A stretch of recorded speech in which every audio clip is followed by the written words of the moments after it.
Hello and welcome to Dialogue. 30 years ago, on August 24th, China and the Republic of Korea established diplomatic ties and have seen their trade grow 50 times to today's roughly $300 billion. But Seoul is facing challenges as its security provider, the U.S., is pushing for a new Cold War against China, its largest trading partner.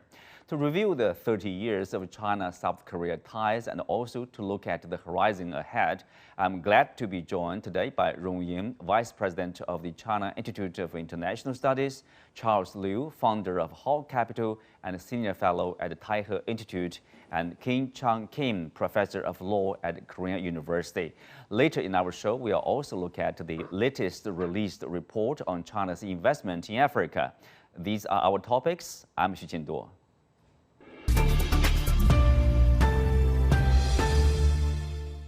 Welcome to the show, gentlemen. Rong Ying, I will start with you. 30 years, time flies. So what's the biggest achievement for you if you look at China-South Korea relationship?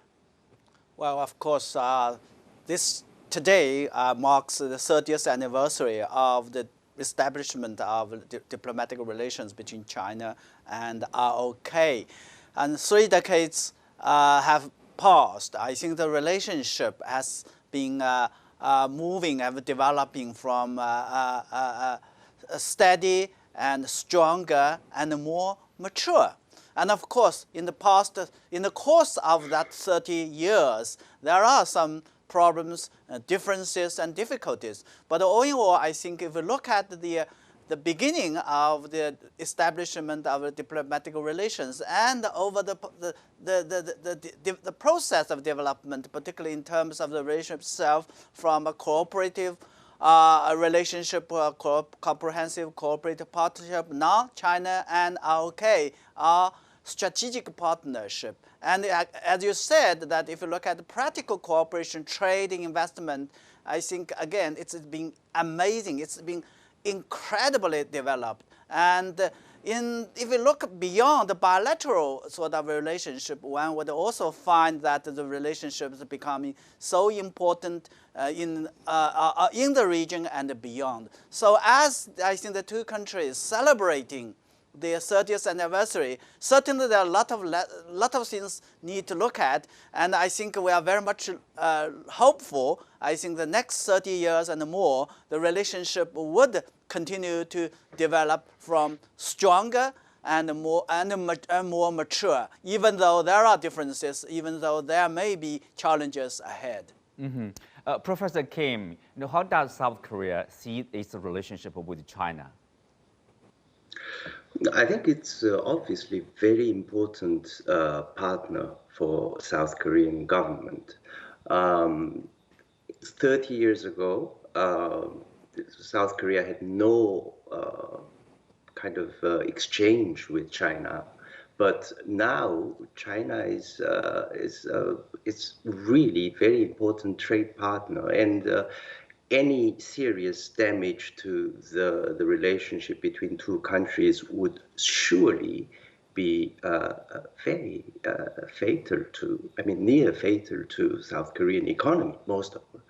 Of course, there are very complex and complicated issues about the relationship with United States, and also Japan. The role of Japan is also very complicated. But I think what is perhaps most important driving force towards better future is the trade relationship between the two countries. Mm-hmm. The trade relationship, Charles, you are in business. We talked about 50 times growth of the trade volume between the two countries compared to 30 years ago. And if you look at the current total volume, for example, between China and South Korea, which is larger than South Korea's trade with the US and Japan combined.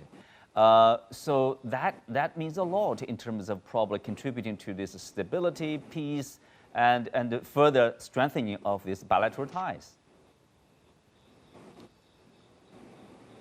I think there are two aspects here.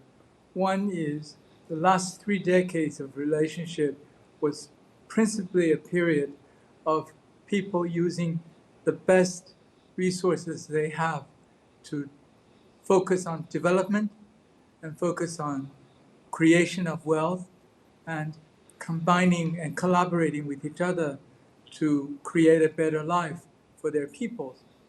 But the last 5 years or so, maybe a little bit longer, there are so many geopolitical forces which has come in to interfere in this attempt to improve the livelihood of the people. Now, also, that's one aspect. The second aspect, which is significant, is the structure of international economic trade, commerce, and investment has changed quite a bit. For example, South Korea used to be the principal exporter, was a major exporter of its goods and services to China. And it's actually run a trade deficit with China the last 4 months. Of course, there are many reasons for it. One is Republic of Korea has to import energy and import lots of commodities and components from, including China. And that, if the won continues to devalue as the way it has in the last 3 or 4 months, it could become very, very serious. That's how you created a large balance of imbalance in the trading. Second part is China itself has moved up the manufacturing chain. It has the supply chain now not only for lower cost, cheaper, labor-intensive products, but has increasingly moved up the value scale. So the relationship, the economic relationship between the two has also changed quite a bit in the last decade. Professor Kim, as Charles mentioned about this trade deficit from the perspective of Korea, there are some concerns.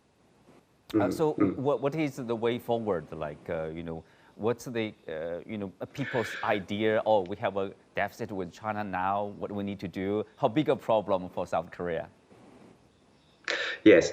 In a sense, South Korean business have experienced the transition from low-tech, labor-intensive product or types of business into high-tech and kind of upmarket, expensive products. That kind of transition, yes, South Korean businesses themselves have experienced. In the 60s, 70s, we were basically concentrating on low-tech, labor-intensive products.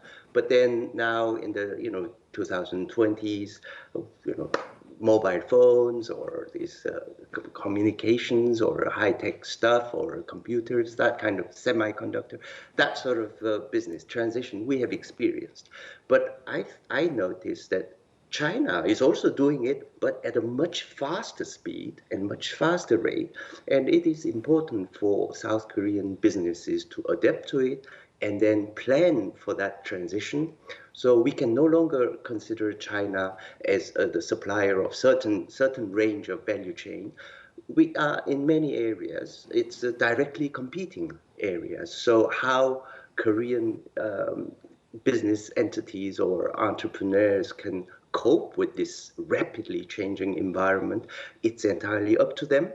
And I think government should also be keenly aware of this situation. But I think business tends to be moving faster than government, at least in Korea. So I'm just hoping that South Korean businesses can cope with the rapidly changing situation. I think that many of them are already aware of it. Well, Rong Ying, as you mentioned, despite this close trade relationship, there are differences between the two countries. For example, we mentioned about the trade deficit. There's another issue of like a cheap four alliance proposed by the U.S.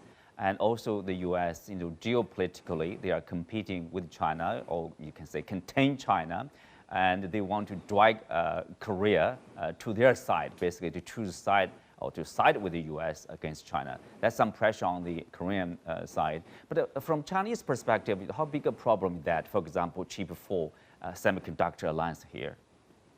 Well, yes, I think having said that, the relationship is becoming more mature, and certainly I think China and ROK are clearly aware there are problems like that. You mentioned that the geopolitics is definitely a big issue, looming large for the bilateral relationship, because as we all know that economically or in terms of trade investment, the relationship between China and ROK has been very close partners.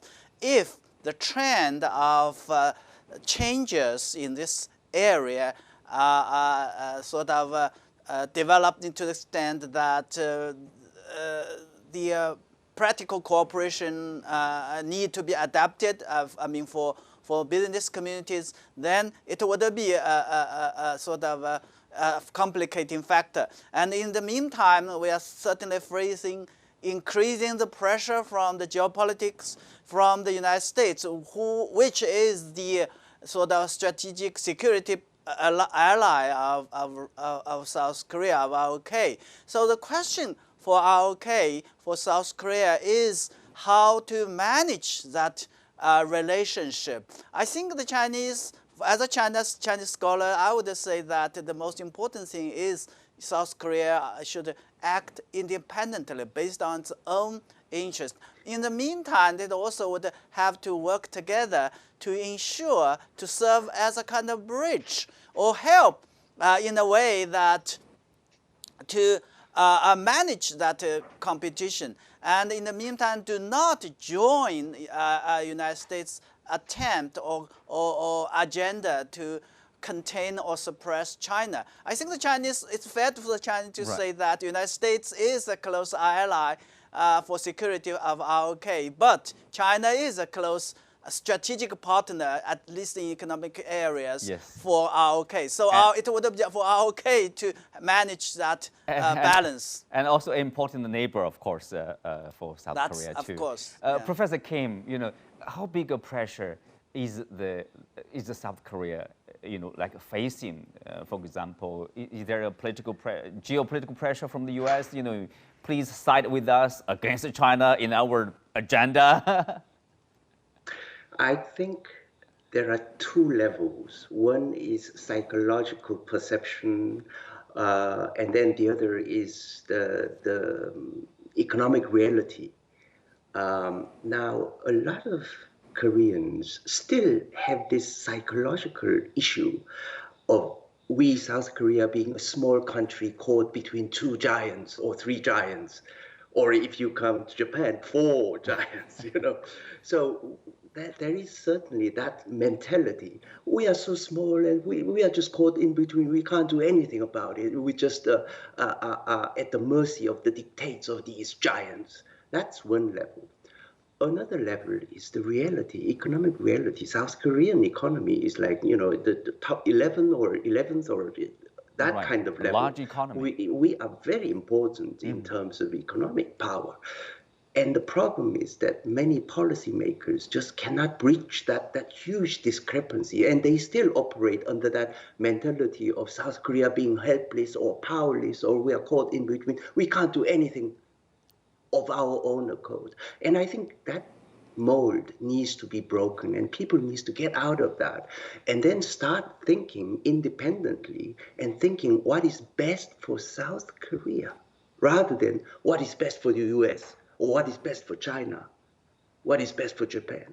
I think South Korean politicians or general public must realize that we do have bargaining chips and we don't need to obey the orders or dictates of any neighbors or faraway big country.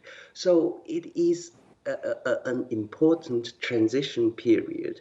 And as long as our policymakers realize that we are not powerless, we are not strong, big nation. We are small, but we do have certain leverages. We do have certain bargaining chips. So we need to tread carefully and cautiously rather than blindly listening to one country's dictates.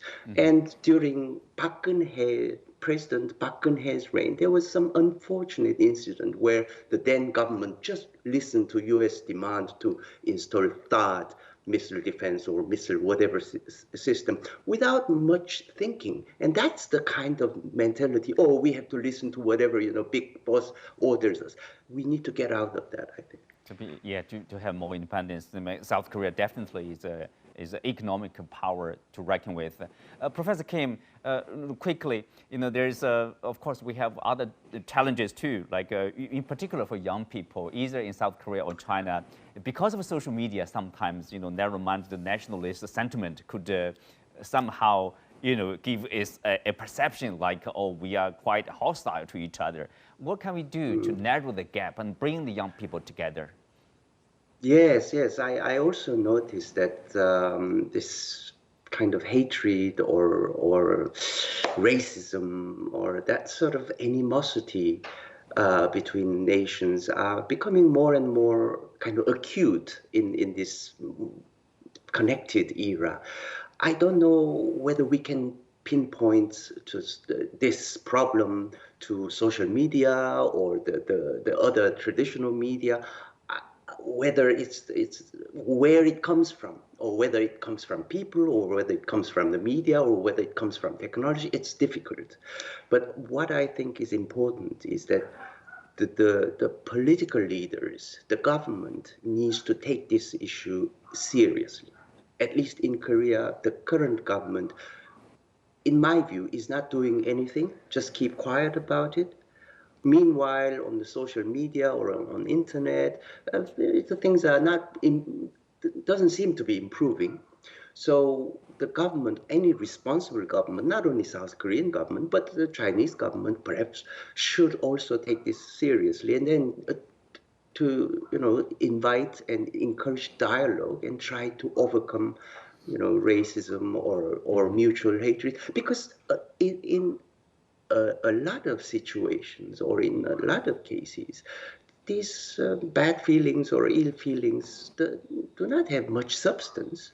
And if there are some substance, then it's really the topic that needs to be discussed and needs to be dealt with openly and on the table, rather than try to ignore and try to pretend that government can do nothing about it. I think it's something for the government of the two countries to take seriously. That's right. To speak of the dialogue, CGTN, we are going to work with a forum from South Korea to bring the young people, not only from China, South Korea, but also from Japan, to talk to each other and see our problems, how to deal with that, to increase understanding among the people, young people in particular. Thank you, Professor Kim. Lastly, Charles, I want to have your words about this, young people coming together, either business, investment, education. They have a lot to talk about, because of the pandemic, I guess, partly because of that, you do see the lack of understanding or lack of communication among the young people. So probably it's a time to bring them together face to face and see, what are the problems? What can we do? I think the exchange of students which have occurred between China and Korea in the last several decades have been very positive, but because of the pandemic, all the borders are basically very difficult to cross. I think there's very little that can be done until the situation improves to the point where the borders can be completely open, which we hope would occur in the next couple months. But I wanted to go back to one issue that the professor was talking about, which you mentioned, is chips. Chips. It is so important for the Korean economy. When I was working with a company, when I was on the board of a company in the United States that manufactures chip equipment, we were shocked by how much investment, even during the financial crisis in 2008 and 9, the Korean companies invested in building the latest and the best chip manufacturing facilities in Korea and later in China. Now, if the US has its way, not only not in China, but the US would like Korea and Taiwan and Japan to move their chip factories to the United States at a much higher cost and really to the detriment of the companies in Korea and Japan and Taiwan, and basically hollowing them out. So, as the professor said, I think Korea has to look at what is in the interest of Korea, not what geopolitically the US is trying to do in containing China. Korea has lots of investments in China that's producing good results and must not let the US push it into getting rid of its heavy investments and improving its economy. Yes, try to take their own interests into consideration. Thank you, Charles. Now we turn to China's investment in Africa, where a report released this week sums up how China is investing in the continent. What does the report say about the Chinese firms in Africa, and what is needed most in these African countries? In this part, I will also be joined by Hannah Ryder, founder and CEO of Development Reimagined. Hannah, welcome to the show. You know, the report was released by the China-Africa Business Council as well as Development Reimagined. You are the founder and CEO of this group. Tell us, you know, what's the major highlights, what's the major message from this report? Thank you. It was obviously a real pleasure for us to be part of releasing this report and providing the report. The report really had two functions. The first is really to have an overview of African supply chains as well as Chinese investment into this specific area over the last few years. We looked at the different companies that have been investing, why have they been investing, what have they done, and what have they contributed across the supply chain. And then the second function was really to say, well, what next? What can be done? And helping Chinese stakeholders, of course, understand a bit more about what the challenges are around supply chains, but also the opportunities. So that was the aim of this report. And yeah, we hope it's a very good read for everyone who gets access to it. In particular, the business community. Tell us, you know, what's your discovery? What are your discoveries like in terms of, for example, from the perspective of, you know, supply chain in Africa, China, of course, along with those development agendas? Well, what we found, and you know, most Africans will tell you this, of course, is that supply chains are very challenging across the continent. They're typically, most maps you will see will show that most maps, let's say, of transport or even digital connectivity across the continent will show you that most of that infrastructure is focused around the borders of the continent, very much export focused. We have the African continental free trade area. It seems there's a connection issue over there, Hannah. Let's turn to Rong Ying. Rong Ying, obviously for China, you know, if you take a look at its Belt and Road Initiative and other initiatives by the Chinese side, investing in Africa is an important part of the Chinese initiative, and also the relationship has been there for decades, and it has been very stable and very beneficial for both sides. Indeed, I think, excuse me, for China, in particular for the Chinese businessmen, business community investors, for the past years, in particular since the launching of the BRI, the Belt and Initiative, has now increasingly become the major sort of players for not only for, I think, for the promoting the trade and investment relationship, but more importantly, I think with Chinese business community, Chinese investment, they are playing a role in helping Africa to catch up, to do better, to fulfill the dream of industrialization. And for that, I think the Chinese government has always been playing a very important role. I remember when I was in Africa more than 30 years ago, a lot of us, I mean, are very much interested or pushing around in the area where I think the infrastructure